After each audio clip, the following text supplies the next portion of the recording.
اعوذ باللہ من الشیطان الرجیم بسم اللہ الرحمن الرحیم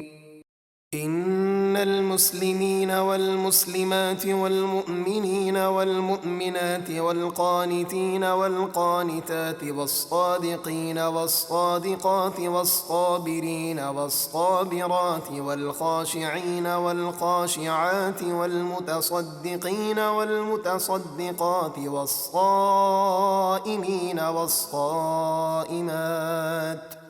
والصائمين والصائمات والحافظين فروجهم والحافظات والذاكرين الله كثيرا والذاكرات أعد الله لهم مغفرة وأجرا عظيما۔ بے شک مسلمان مرد اور مسلمان عورتیں اور ایمان والے مرد اور ایمان والی عورتیں اور فرما بردار مرد اور فرما بردار عورتیں اور سچے مرد اور سچی عورتیں اور صبر کرنے والے مرد اور صبر کرنے والی عورتیں اور عاجزی کرنے والے مرد اور عاجزی کرنے والی عورتیں اور صدقہ کرنے والے مرد اور صدقہ کرنے والی عورتیں اور روزہ رکھنے والے مرد اور روزہ رکھنے والی عورتیں اور اپنی پارسائی کی حفاظت کرنے والے مرد اور حفاظت کرنے والی عورتیں اور اللہ کو بہت یاد کرنے والے مرد اور بہت یاد کرنے والی عورتیں، ان سب کے لیے اللہ نے بخشش اور بہت بڑا ثواب تیار کر رکھا ہے۔ وما كان لمؤمن ولا مؤمنة إذا قضى الله ورسوله أمرا أن يكون لهم الخيرة من أمرهم ومن يعص الله ورسوله فقد ضل ضلالا مبينا۔ اور جب اللہ اور اس کے رسول کسی بات کا فیصلہ فرما دیں تو کسی مسلمان مرد اور کسی مسلمان عورت کو یہ حق نہیں پہنچتا کہ انہیں اپنے اس معاملے میں کچھ اختیار باقی رہے، اور جو اللہ اور اس کے رسول کی نافرمانی کرے تو بے شک وہ کھلی گمراہی میں بھٹک گیا۔ اگلی آیت کریمہ میں اس بات کا بیان ہے کہ حضرت زید بن حارثہ، جنہیں محبوب علیہ السلام نے غلامی سے آزاد فرما کر ان کی پرورش فرمائی، اور حضرت زینب بنت جحش سے آپ کا نکاح فرمایا۔ آپ محبوب علیہ السلام کے منہ بولے بیٹے مشہور تھے، اور زمانہ جہالت سے ہی لوگ منہ بولے بیٹے کو حقیقی بیٹا تصور کرتے تھے اور اس کی زوجہ سے ہمیشہ کے لیے نکاح حرام جانتے تھے۔ اس تصور کو ختم کرنے کے لیے اللہ تعالیٰ نے سید العالم صلی اللہ علیہ وسلم کی طرف وحی فرمائی کہ حضرت زینب آپ کی ازواج مطہرات میں داخل ہوں گی۔ اللہ کو یہی منظور ہے۔ اس کی صورت یہ ہوئی کہ حضرت زینب اور حضرت زید کے درمیان موافقت نہ ہوئی، اور حضرت زید حضرت زینب کی شکایت لے کر سرکار دو عالم صلی اللہ علیہ وسلم کے پاس آئے، اور ایسا بار بار ہوا۔ حضور اکرم صلی اللہ علیہ وسلم حضرت زید کو سمجھا دیتے اور یہ ظاہر نہ فرماتے تھے کہ حضرت زینب سے تمہارا نباہ نہ ہو سکے گا اور طلاق ضرور واقع ہوگی، اور اللہ تعالیٰ انہیں ازواج مطہرات میں داخل فرمائے گا۔ آخر کار جب حضرت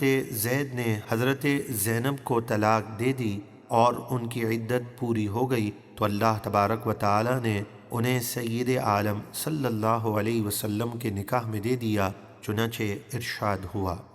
وَإِذْ تَقُولُ لِلَّذِي أَنْعَمَ اللَّهُ عَلَيْهِ وَأَنْعَمْتَ عَلَيْهِ أَمْسِكْ عَلَيْكَ زَوْجَكَ وَاتَّقِ اللَّهَ وَتُخْفِي فِي نَفْسِكَ مَا اللَّهُ مُبْدِيهِ وَتَخْشَى النَّاسَ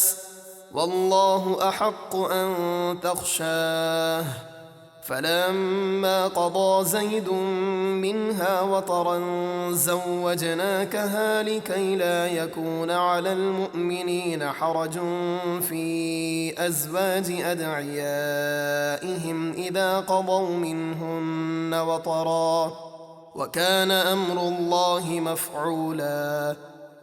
اور اے حبیب یاد کیجئے، آپ اس شخص یعنی حضرت زید بن حارثہ سے فرما رہے تھے جسے اللہ نے اسلام کی نعمت دی، اور آپ نے غلامی سے آزاد فرما کر ان پر احسان فرمایا کہ اپنی زوجہ کو اپنے پاس رہنے دیں اور اللہ سے ڈریں، اور اپنے دل میں وہ بات رکھتے تھے جس کا ظاہر کرنا اللہ کو منظور تھا، اور آپ کو لوگوں کے طعنے کا اندیشہ تھا، اور اللہ زیادہ حقدار ہے کہ آپ اس کا خوف رکھیں۔ پھر جب زید نے اس سے علیحدہ ہونے کی غرض پوری کر لی تو ہم نے انہیں آپ کے نکاح میں دے دیا تاکہ مسلمانوں پر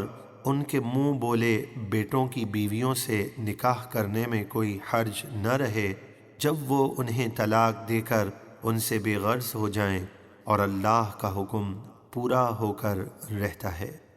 ما كان على النبي من حرج فيما فرض الله له سنة الله في الذين خلوا من قبل وكان أمر الله قدرا مقدورا۔